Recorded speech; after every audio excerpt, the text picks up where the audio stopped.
una cliché y lo que yo quiero hacer en mi trabajo, cuando yo estoy enseñando en Los Ángeles, tengo una casa llena de profesionales y lo que quieren escuchar es cómo hacer un giro y cómo adaptar el éxito del verano pasado.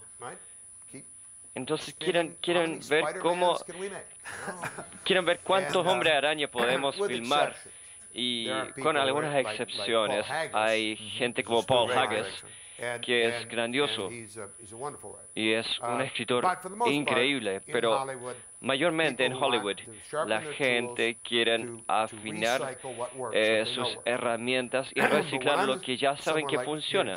Y bueno, aquí en Chile yo sé que yo voy a estar enseñando a las personas que tienen ideas de verdad, quienes ven la vida, que son apasionados al respecto, que son enojados si van a escribir comedia y tienen compasión si quieren escribir drama, tienen buenas ideas y quieren hacer una gran estructura con buena calidad, pero no han dominado la forma de contar cuentos bien. Y si yo puedo ayudarles a hacerlo, maravilloso. Pero al menos sé que estoy hablando con personas que están fascinados con la naturaleza humana, la sociedad, y quienes tienen ideas de verdad. Y como resultado, si dominan la forma, entonces van a producir películas que serán excelentes porque no están involucrados en los imperativos comerciales de Hollywood, ni tampoco están involucrados en las convenciones intelectuales. El otro extremo es que ustedes van a imitar a los franceses y luego van a crear películas que son diferentes solo por ser diferentes. Y la diferencia por amor a la diferencia es un gran logro en vez de seguir como esclavo los patrones comerciales. Ahora, uno está tratando de lograr el reconocimiento instantáneo como artista al ser diferente, pero el público, bueno, no les importa mucho. El otro quiere dinero y al público no le importa mucho. Entonces, en ambos casos, yo creo que estas personas no son artistas, tienen un ejemplo de esa otra experiencia. La diferencia por amor a la diferencia, como Pi, la película Pi es diferente solo por ser diferente. Ahora, la verdad es que hoy, el mundo de hoy, desde mi perspectiva, es que no existe la avant-garde. Lo que tenemos hoy es un retrograde. Lo que tenemos es jóvenes cineastas que han estudiado las obras maestras de Buñuel y Jean Cocteau, Truffaut y John Smith y Weisha de los años 60 y 70, la nueva ola y varias ramificaciones de la misma han estudiado esto en sus academias y ahora están tratando de imitar las obras maestras. Así que las historias se vuelven elípticas, tienen una moda de fragmentarse, imitando lo que ellos creen que es arte y los ejemplos que vemos y están copiando películas de los años 60 y 70. La única película que he visto recientemente que yo creo que genuinamente fue un éxito fue una película de Noruega que se llama Reprised. Ahí tienes una película que vale la pena arrendar. Es increíble. Sale de los tiempos, sale de objetividad y subjetividad y es algo que se llama como el narrador poco confiable en la literatura. Así que este cineasta no está imitando a nadie que yo conozca. Es un trabajo absolutamente original y muy conmovedor. Es una película hermosa y él tiene como 32 años. Hay un sueco, un cineasta que se llama Thomas Alfredson, que hizo una gran película, y yo vi una película portuguesa que se llama Alice, que fue una obra minimalista, hermosa y muy conmovedora, y todos estos cineastas tienen menos de 35 años. Y es difícil extrapolar solo basándose en 3 ejemplos, pero creo que los jóvenes están aburridos, hartos de las imitaciones de las películas de los años 60, y todas estas personas se deberían jubilar. Ya basta, porque y las películas motivadas por efectos especiales de Hollywood quieren volver, están cansados de las películas sobre las películas. Y quieren hacer películas sobre la vida. Quieren volver a la fuente y expresar lo que es ser un ser humano en este valle de lágrimas. Y yo espero que sea esta la generación que eleve la película como una forma de arte, dejando atrás todo lo pretencioso y toda la locura comercial, y que tratemos de hacer películas con un presupuesto razonable, con películas que son historias sobre la vida y no un comentario sobre la forma de arte. Y es mi esperanza que los jóvenes puedan volver a la fuente, a la vida, y sentir profundamente y observar y estudiar el mundo que les rodea y sus propias vidas, y que hagan películas que expresen la vida. Un escritor es alguien que es capaz de sentarse solo en una habitación durante un año, quizás 2 años o 5, viviendo en un mundo de personajes, y tiene una alta norma de excelencia y lucha por lograrlo, sin importar cuánto puede demorar. Existe un mito en el mundo que un guión se puede escribir en 6 semanas, 12 semanas. Quizás sería fácil. Bueno, hay tanto blanco en cada página, así que debe ser fácil. No tienen que escribir tantas palabras, ¿verdad? Y la verdad es, generar un buen guión es la forma de arte más difícil, porque no tienen tantas palabras en la página. Y el novelista, el dramaturgo, cualquier persona que haya tratado de escribir como Gray Breen, Norman Mailer, Truman Capote, Russ Hellman, gente que... Paul Auster. ¿Viste la última película de Paul Auster? La gente ha escrito con éxito para todos los medios y siempre dicen lo mismo. Escribir un guión es la forma más difícil de arte. La dificultad y los desafíos técnicos de escribir un guión son mucho más difíciles que escribir una novela. Una novela, bueno, si vemos el problema, por ejemplo, de exposición, ¿cómo comunicar tanta información? En una novela tenemos el principio de preasociación, de libre asociación. El personaje puede ver un espejo y de golpe recordar todo. ¿Por qué no? Y si se escribe bien, entonces, bueno, seguimos doblando las páginas, seguimos leyendo. Está bien, ¿cierto? Y así que de muchas maneras la novela y la obra de teatro, puesto que la obra de teatro tiene una licencia para escribir diálogo de manera tal que ningún humano ha hablado así en toda la historia.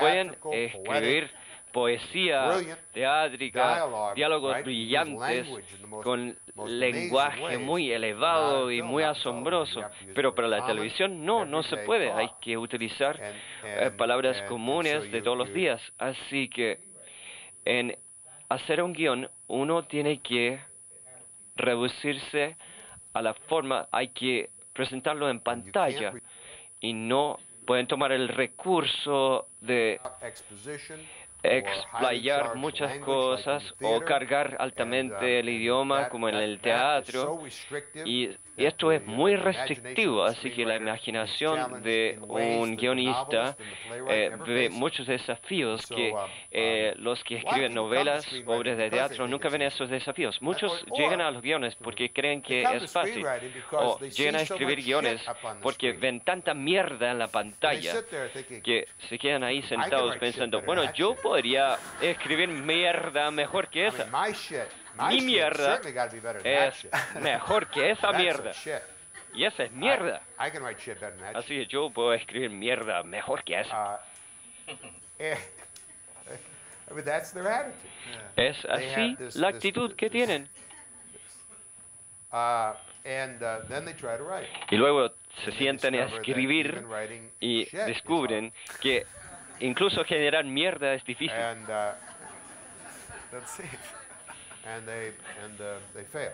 Y luego fracasan y hacen Spider-Man 3.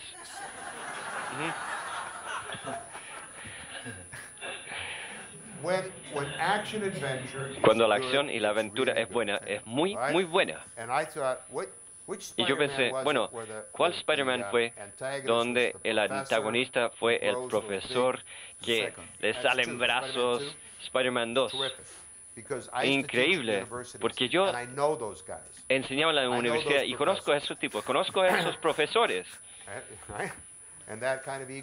Y ese tipo de ego, lo he visto. Yo creo que Spider-Man 2 fue buena. Cuando cualquier género está en su mejor expresión, son todos maravillosos.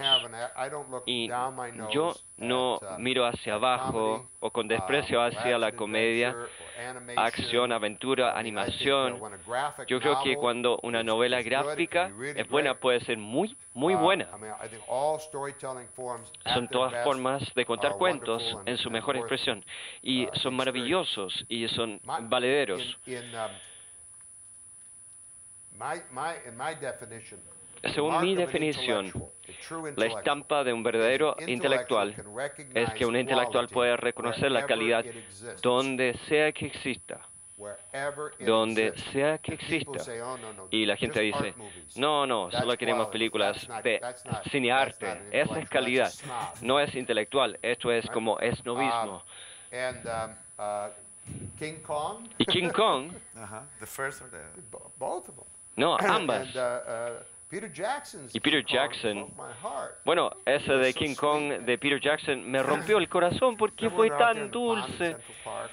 Cuando estaba paseando por el Parque Central de Nueva York. Bueno, hay muchos guionistas aquí presentes, entonces hablemos del peor lugar de la Tierra, el infierno, de cómo reescribir el infierno. ¿Cómo debería hacerlo el guionista en este caso? Eso depende. Reescribir porque lo has leído y sabes que es una mierda, o reescribirlo porque alguien ha leído esto y dicen que es una mierda. Es la segunda alternativa en este caso. Cuando la gente les dice que sus joyas son una mierda,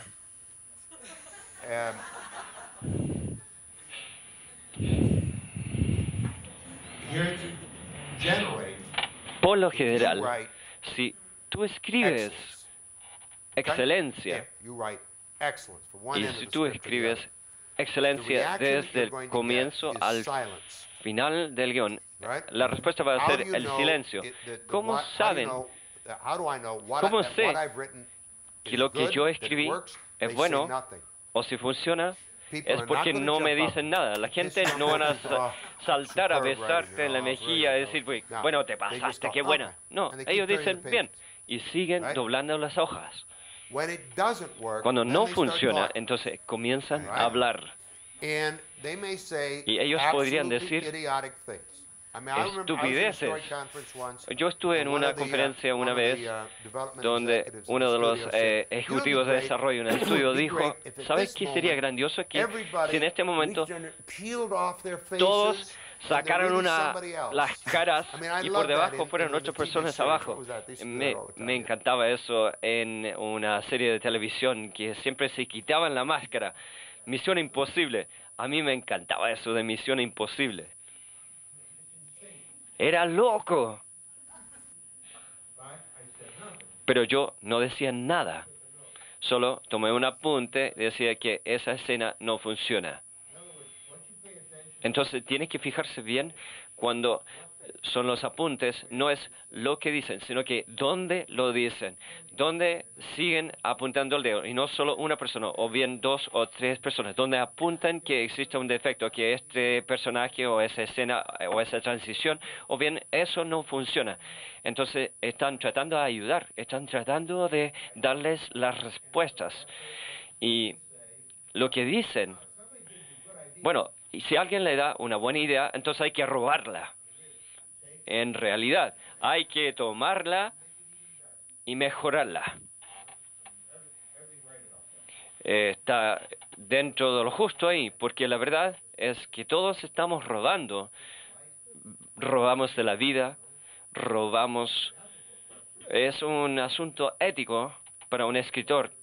Si acaso un escritor debería canibalizar las personas con quienes tienen relaciones íntimas. Deberías utilizar su esposa, sus hijos, sus amigos.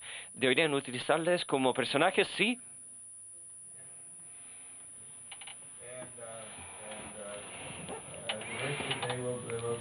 Ustedes corren el riesgo de que quizás se van a insultar. Bueno, es su opción. Bueno, ¿qué más se va a hacer? Entonces, ustedes sacan cosas del mundo de los demás, de otros escritores también, pero hay que mejorar las cosas. Hay que agregar algo, enriquecer esto. Y dicen cosas inútiles muchas veces, pero lo útil es que lo dijeron aquí, que en este momento este personaje, y la gente comienza a apuntar el dedo siempre en ese punto. Entonces ustedes se fijan que aquí tengo un punto débil, y al reescribirlo y que sea fuerte, ellos van a pensar que han contribuido a su creatividad al corregir esto, y ellos van a decir que sí, está bien porque siguió mi sugerencia. Y bien, no es el apunte que tomaron, sino dónde apuntaron. Entonces hay que recolectar estos apuntes y hay que entender que esto deberían reescribirlo para callarlos. Si ustedes escriben bien, entonces la gente se queda callada. Dicen, wow, y no dicen nada. Y luego, hasta que puedan callar a las personas, no va a ser su mejor escritura. Así que, dentro de la razón también, nunca van a tener 10 personas que digan excelente, pero si tienen 7 de 10 personas, entonces ya está bien. Eso es entrevistas. Usted utiliza un concepto que a mí me gusta, es el fin que hace que la gente siga hablando. No puedo dejar de pensar en el juego de lágrimas y sexto sentido.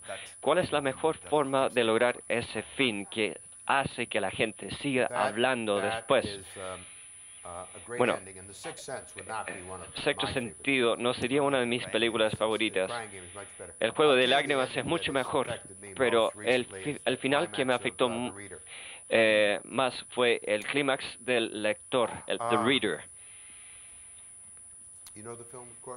¿Conocen la película, verdad? The Reader.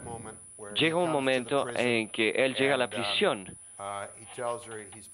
y él dice que ha encontrado un trabajo para ella fuera, en el mundo de afuera, y la persona que le emplee va a entregarle un lugar donde vivir, y ella está muy agradecida por todo eso. Ella coloca la mano sobre la mesa. Y todo lo que tiene que hacer es colocar la mano sobre su mano y darle un poco de afecto, solo un cariño, un apretón de manos, y solo decir que yo puedo entregarle, que yo le perdoné, y tiene todo el derecho de pensar que ha sido perdonado. Ella se ha instruido, ha leído todos los libros que él envió, y eso quiere decir que debe querer decir que él tiene sentimientos por ella, y ella coloca la mano sobre la mesa y él no puede tomar la mano. A pesar de todo, él no la puede perdonar, así que ella se ahorca.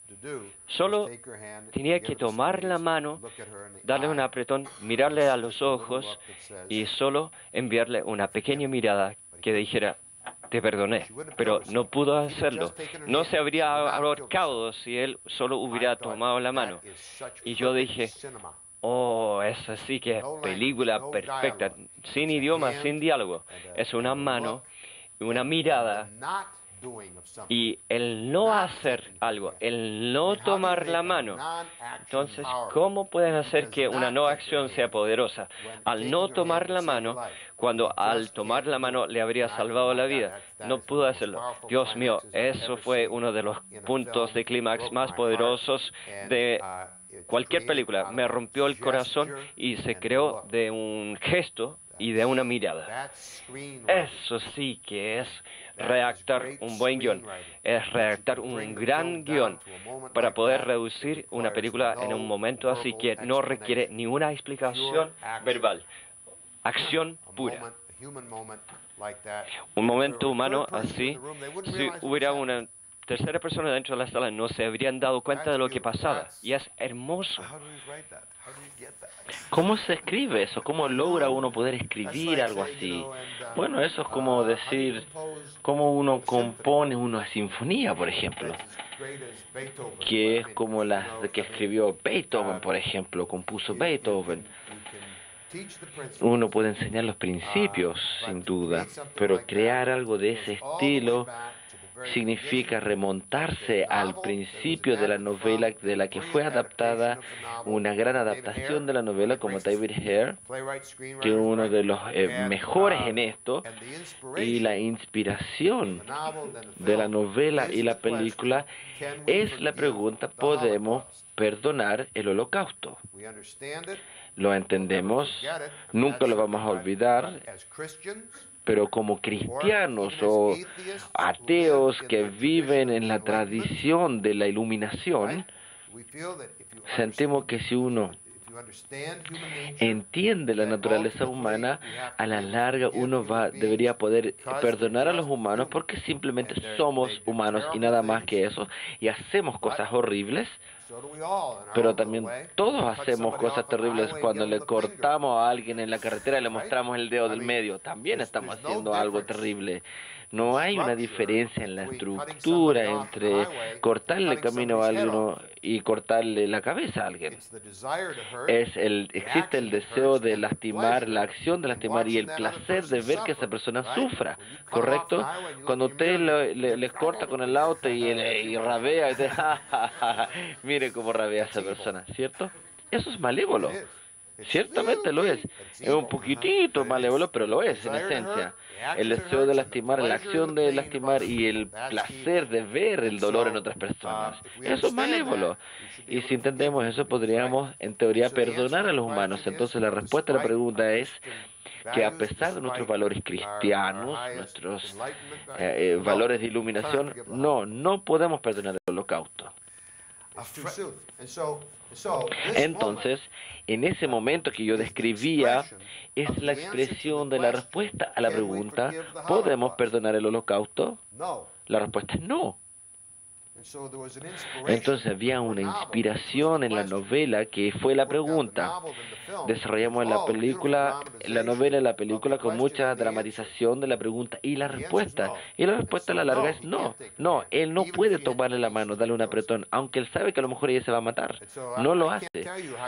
No puedo decirle cómo generar algo así, simplemente le puedo decir que se remonta a la inspiración, al momento de inspiración. Y esto es una grandísima idea, hacer esa pregunta en estos momentos de la historia. ¿Podemos perdonar a los alemanes del holocausto? Y la respuesta es no. Un amigo mío que fue a su seminario en Nueva York me dijo algo que debo preguntarle. ¿Realmente piensa usted que uno de los enemigos para un guionista es la familia?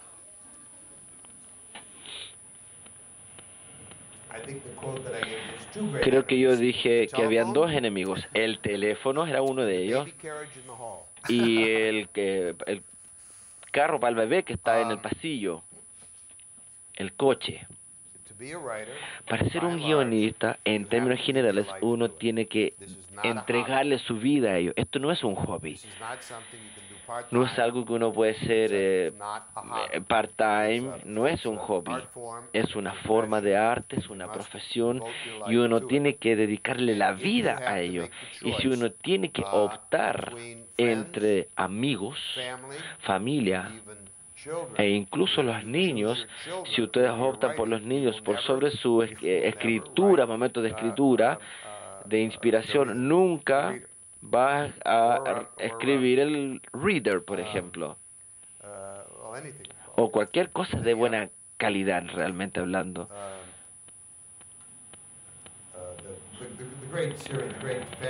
Las grandes series de fantasía del escritor inglés, estoy tratando con su nombre. Harry Potter. Bien, disculpen. La mujer que escribió Harry Potter era una madre soltera que vivía en el seguro social del Estado y ahora vale $6.000 millones. O sea, disculpen, 6 trillones de dólares. Y ella se siente muy culpable porque mientras ella estaba escribiendo su el primer Harry Potter, en muchas formas ella piensa que dejó de lado a sus hijos y tal vez los haya perdido en algún momento. Pero ella hizo lo que tenía que hacer en ese momento y ahora los niños tienen muy buen cuidado. Yo no digo que ella haya abusado de ellos de cierta forma, pero ella hizo lo que era necesario. Cuidaba a los niños y se levantaba, se quedaba en pie hasta las 3, 4 de la mañana escribiendo para que cuando los niños despertaran ella ya estaba despierta y ayudarlos a llevar al colegio y así sucesivamente. Pero profundamente, bien adentro, ella sabe que ella tiene cierta culpa de lo que ocurrió en esos años, pero ella se hizo trabajar hasta ese punto e hizo lo que muchas personas no están dispuestos a hacer, y era que efectivamente, a ver, no quiero exagerar en el sentido de que dejaba votar a los niños, no, pero hizo lo que mejor pudo, pero ella era una guionista dedicada a su trabajo. Y no es que uno tenga que sacrificar a todas las personas que estén más cerca a uno, bajo ninguna perspectiva. Pero uno tiene que tomar decisiones muy difíciles, y para lograr el éxito uno siempre tiene que optar por el trabajo, y hay que ser muy disciplinado en el sentido de que uno es quien tiene que trabajar todos los días, aunque uno quiera o no, por X cantidad de horas, y de ahí uno puede compartir con esta persona. El problema es que cuando uno está con las personas que uno ama, los personajes todavía están dando vuelta y vuelta en su cabeza, y uno quisiera tener un libro para anotar todo lo que está ocurriendo en su mente, y tarde o temprano esa persona va a darse vueltas. ¿Sabe qué? Tú no estás conmigo realmente. ¿Por qué no te vas a la casa a escribir? Estás en otra parte. Y hay personas que no quieren vivir necesariamente con alguien que no está. Entonces, adivinen lo que ocurre. No viven con ese tipo de gente. Entonces uno empieza a perder personas que uno ama, sin duda. Y si uno se enamora de otro guionista o alguien de la industria, es peor. Es peor.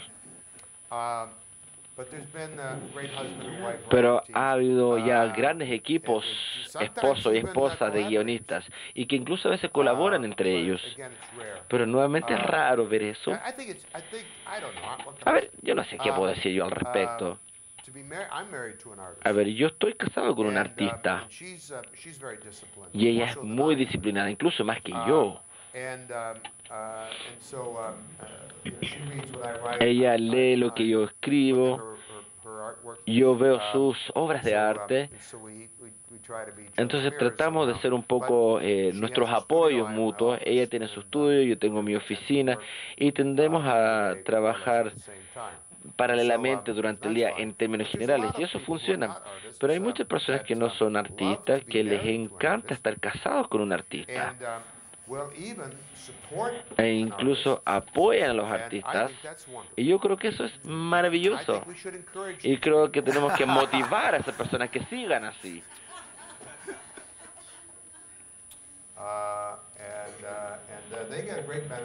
Y ellos logran grandes beneficios al apoyar también a un artista. Pero yo no sé cuál es la receta mágica. Sea la forma que uno tenga para lograr el trabajo, para comprar el trabajo, hay que hacerlo. Yo conozco un guionista en Los Ángeles, que llega a su oficina todas las mañanas con su esposa, y tienen cadenas que se amarran con candados, y literalmente él está encadenado a su asiento y ella tiene la llave. Y hacen esto todos los días.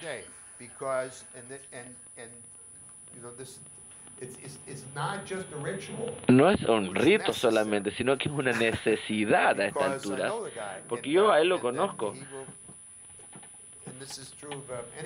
Y en realidad es cualquier artista haría lo mismo. Uno hace cualquier cosa para tener ese escape. Y él es un escritor, un guionista, y es difícil meterse de lleno en ese mundo y trabajar de la forma que corresponde. Y uno llega al punto de uno estar sentado ahí pensando en que quiero ir a ordenar el garage, por ejemplo, o quiero ir a ordenar el garage, y dice, ya es hora de hacerlo, ¿cierto? Y uno se dice cualquier mentira simplemente para alejarse de escribir guiones en ese momento. Entonces, a él lo encadenaban, es una posible solución, digamos.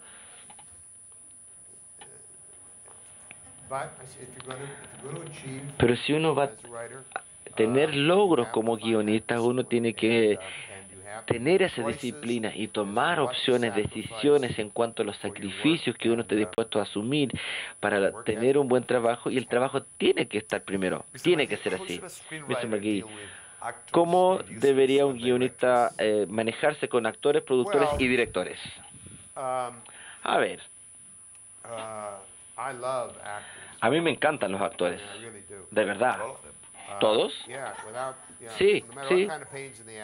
Sí, pueden ser realmente un problema, pero soy muy en favor de los actores, porque finalmente ellos son quienes son los que están frente a la cámara y a quienes tienen que mirar en la audiencia. Ellos tienen muchísima presión. Ellos son la expresión final de la dirección, de la producción, de todo lo que quiso el guionista. Todo finalmente termina en el performance que hace el actor. Es su show. Y alguien que pueda pararse frente a una cámara en una gran película con audiencia de Broadway o West End y actuar de la forma maravillosa, yo en realidad solo tengo respeto para esa persona. Tengo muchísima paciencia con los actores, independientemente de lo locos que sean. De verdad.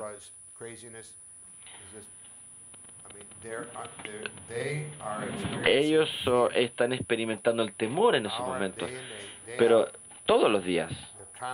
Pero constantemente ellos se enfrentan al temor, porque cuando yo fui actor yo trabajé con una actriz que tal vez no conozcan, que es Helen Hayes, no sé si la conocen. Helen Hayes vomitaba todas las noches antes de ir al escenario, de salir al escenario. Helen Hayes vomitaba todas las noches,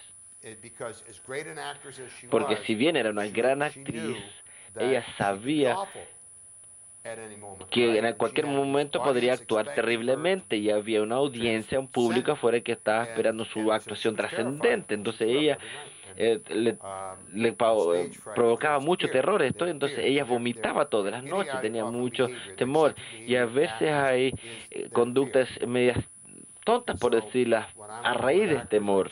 Entonces cuando yo estoy con actores, yo trato de ser lo más calmado y paciente posible. Evidentemente creo que estén ahí a la hora y todo lo demás, pero si se vuelven un poco locos, está bien. Entonces con los actores yo soy muy paciente, muy paciente. Y tengo mucha compasión con ellos también. Los directores ya es otra cosa.